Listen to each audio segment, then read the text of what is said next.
Kapatid na Eli, umpisahan po natin sa Taipei, Taiwan. May mga bisita po tayo kasama ni kapatid na Chris Narag. Tuloy po kayo dyan sa Taiwan. Magandang araw sa inyo. Salamat po sa Diyos sa mabuting pagkakataon. Kapatid Nelly, kapatid na Daniel, nandito po si Scora Liang. Siya po ay Roman Catholic. Narito po ang kanyang katanungan. Brother Eli, ako po ay isang Katoliko.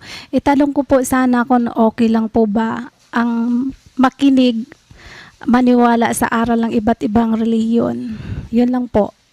Alam mo kapatid na Cora, utos nga ng Diyos yun, makinig ka ng makinig suriin mo. It's just like an investigation. Parang iniimbestiga mo, alin ba tama, magkakaiba, magkakalaban. Suriin mo, makinig ka sa Saksi ni Jehovah, makinig ka sa Katoliko, makinig ka sa Protestante. Tapos, huwag mong kalimutan, makinig ka rin sa akin. No? Utos ng Diyos yun. Sa unang Juan 4:1, sabi ganito.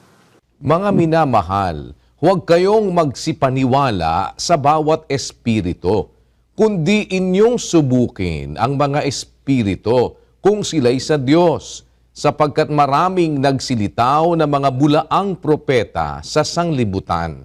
Ayon, sabi ng Biblia, huwag kayong maniniwala sa bawat espiritu, huwag ka agad maniniwala. Subukin ninyo ang mga espiritu. Dahil maraming lumitaw na mga bulaang propeta sa sanlibutan, lagay mo sa Cebuano. Mga hinigugma, dili ninyo pagtuhoan ang tanan nga espiritu, kundi sulayan ninyo ang mga espiritu kung iya bakini sa Dios.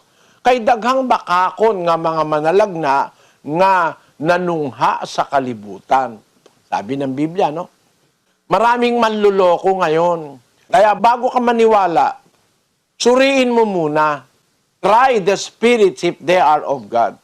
Utos yan, hindi lang ng isang apostol ang nagsulat. Basahin pa natin kay San Pablo sa 5:21 ng Tesalonica. Subukin ninyo ang lahat ng mga bagay. Ingatan ninyo ang mabuti. Layuan ninyo ang bawat anyo ng masama. Maliwanag, kapatid? Subukin nyo lahat ng bagay para makita mo yung mabuti. Tapos, lalayo ka doon sa masama. Kaya, kapatid na Cora, napakagandang gawain yung makinig ka, pakinggan mo lahat. Pag ano-anuhin mo sa isip mo, pagka pare-parehohin mo, kumpara-kumpara mo, sino ba nagsasabi ng totoo? Basahin natin ang 7 ng Ecclesiastes 27. Narito, ito'y aking nasumpungan, sabi ng mangangaral, na iniaagapay ang isang bagay sa iba upang matagpuan ang kadahilanan. Iaagapay mo. Parang halimbawa, lalabang ka sa Miss Universe, kapatid na Cora, no? Itatabi ka nila sa ibang babae. Pag tatabi-tabihin kayo, titingnan ang mga ngiti nyo, titingnan yung mga pose nyo, titingnan yung mga sinusukatan pa nga, pati bewang, pati breast, pati yung abdomen, etc. Pinagkukumpa-kumpara kung sino talaga yung papasa sa standard ng judges. Yun ang tatanghaling Miss Universe. Kagaya ni Pia, kababayan natin. Nung araw, si Gloria Diaz. Tapos, si Margarita Moran, Pilipina rin yan. Naging Miss Universe din yan. Ngayon, meron tayong bagong Miss Universe noong 2018. Si Catriona Gray. Miss Universe din. Yan, bago tinanghal na Miss Universe, pinagtabi-tabi muna sila. Yan, mas maganda yan, puro maganda. Ang mga relihiyon ngayon, pag pinatabi-tabi mo, ang papangit nung iba Lukuhan dayaan. May mga relihiyon na kampi-kampi, ang papangit Pero kahit na pangit, kasi naman, ako pangit din naman ang itsura ko Pero yung aral ko, sa Biblia yon. Hindi pangit yun. Binabasa ko sa Biblia yon. Ngayon, kung ang pag-uusapan natin, aral, pagtabi-tabihin mo yung aral. Huwag mong pansinin yung paninira. Ang pansinin mo yung aral nila. Tama ba na si Kristo tao lang?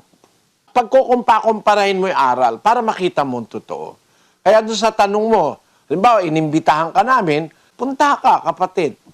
At maligaya kami pag naimbitahan ka namin. Inimbitahan ka nila, punta ka rin sa kanila. Pagkumparahin mo yung maririnig mo, doon ka makakarating sa pagsusuri. Okay ba yun sa'yo, kapatid na Cora? Brother, maliwanag po. Salamat sa Diyos. Salamat. Pagpalain ka nawa ng Panginoon, kapatid. Salamat po at salamat sa Panginoon.